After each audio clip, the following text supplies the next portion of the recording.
Boa tarde. O evangelho que você apresenta é o verdadeiro? Escrito por Paul Washer, em 7 de maio de 2014.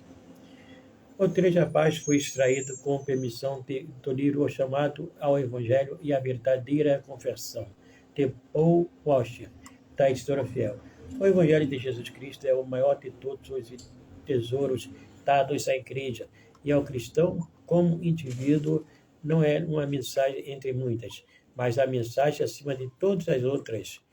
É o poder de Deus para a salvação e a maior revelação da multiforme sabedoria de Deus aos homens e aos anjos. É por essa razão que o apóstolo Paulo deu primazia ao Evangelho em sua pregação, esforçando-se com tudo que tinha para proclamá-lo, com clareza, pronunciando até mesmo uma maldição sobre todos que pervertessem sua verdade. Cada geração de cristãos, pelo poder do Espírito Santo, é responsável pela mensagem do Evangelho. Deus nos chama a guardar este tesouro que nos foi confiado. Se quisermos ser fiéis mordomos, teremos de estar absorvidos no estudo do Evangelho, tomando grande cuidado para compreender as suas verdades, comprometendo-nos a guardar o seu conteúdo. Ao fazê-lo, garantimos nossa salvação, bem como a salvação daqueles que nos ouvem. Como sabemos comumente, a palavra evangelho vem do vocábulo grego evangelion, que é traduzido como boas novas. No sentido toda página da Escritura contém o evangelho, mas em outro sentido ele se refere a uma mensagem muito específica, a salvação, realizada para um povo caído por meio da vida, morte, ressurreição e ascensão de Jesus Cristo, o Filho de Deus.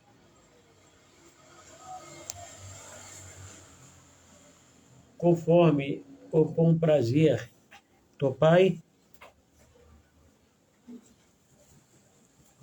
o Filho eterno, que é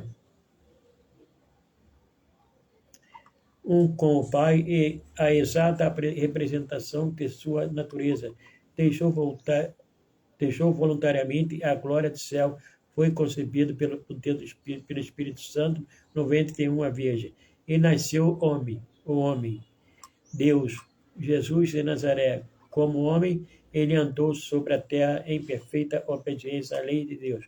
Na plenitude do tempo, os homens rejeitaram-no e o crucificaram. Sobre a cruz, ele carregou o pecado do homem, sofreu a ira de Deus e morreu no lugar do homem. Ao terceiro dia, Deus o ressuscitou da morte. Esta ressurreição é a declaração divina de que o Pai aceitou a morte do seu Filho como sacrifício pelo pecado. Jesus pagou a penalidade pela desobediência do homem,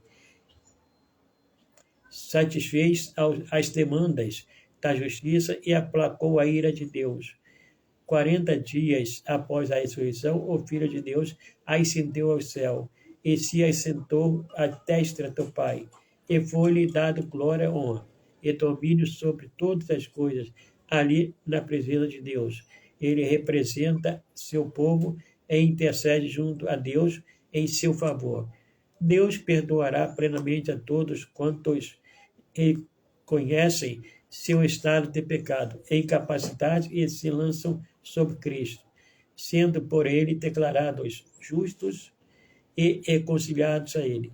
Este é o Evangelho de Deus e de Jesus Cristo, seu Filho.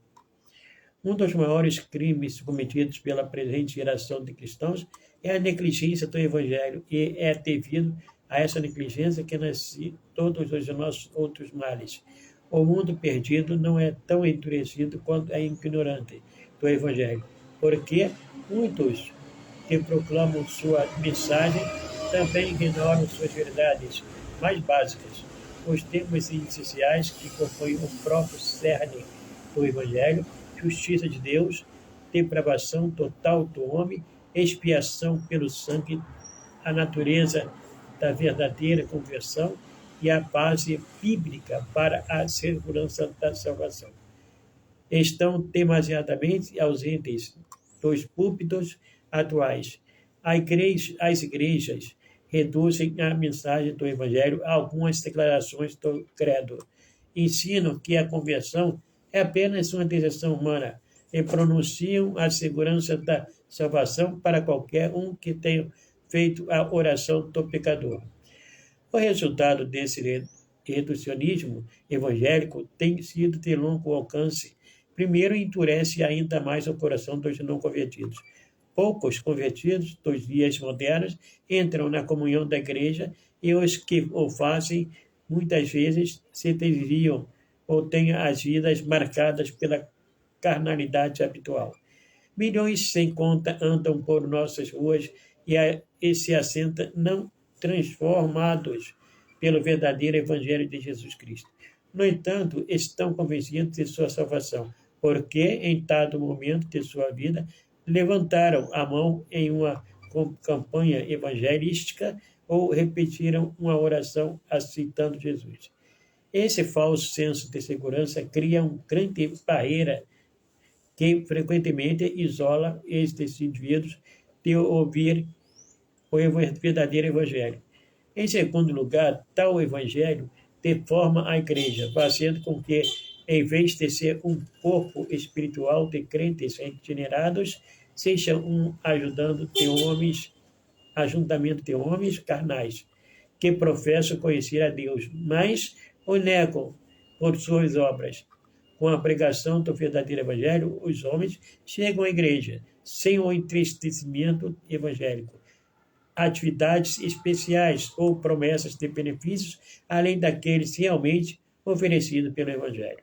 Aqueles que vêm ou fazem porque desejam a Cristo e têm fome da verdade bíblica, adoração de coração e oportunidades de servir, quando a igreja proclama um evangelho menor que isso, ele se enche de homens carnais que compartilham pouco interesse pelas coisas de Deus.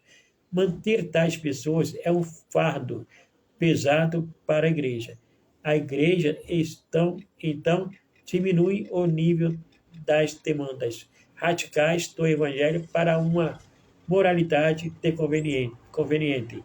E a verdadeira dedicação a Cristo cede a atividades projetadas para suprir as necessidades sentidas pelos seus membros.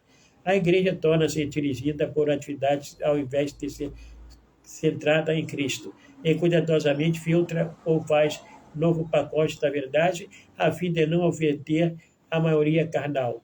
A igreja deixa de lado as grandes verdades da Escritura e do cristianismo ortodoxo e o pragmatismo. Ou seja, aquilo que mantém a igreja em movimento e crescimento se torna regra do dia. Em terceiro lugar, um evangelho desse tipo reduz o evangelismo a pouco mais que um esforço humanista dirigido por estratégias de marketing sagazes, baseadas nas últimas tendências da cultura. Após nos anos testemunhando a impotência de um evangelho não bíblico, muitos evangélicos parecem convencidos de que ele não vai dar certo e que o homem, de alguma maneira, tornou-se um ser complexo demais para ser salvo e transformado por mensagem tão simples e escandalosa. Hoje em dia, a maior ênfase em entender nossa cultura decaída e seus modismos do que compreender e proclamar a única mensagem que tem o poder de salvá-la. Como resultado, o Evangelho é constantemente apresentado de forma a caber na caixinha do que a Escritura contemporânea considera mais relevante. Esquecemos que o verdadeiro Evangelho sempre é relevante a toda cultura, porque é a palavra eterna de Deus para todo homem. Em quarto lugar, um evangelho assim traz repreensão ao nome de Deus. Uma proclamação diluída do evangelho faz com que os carnais e não convertidos entrem na comunhão da igreja e pela negligência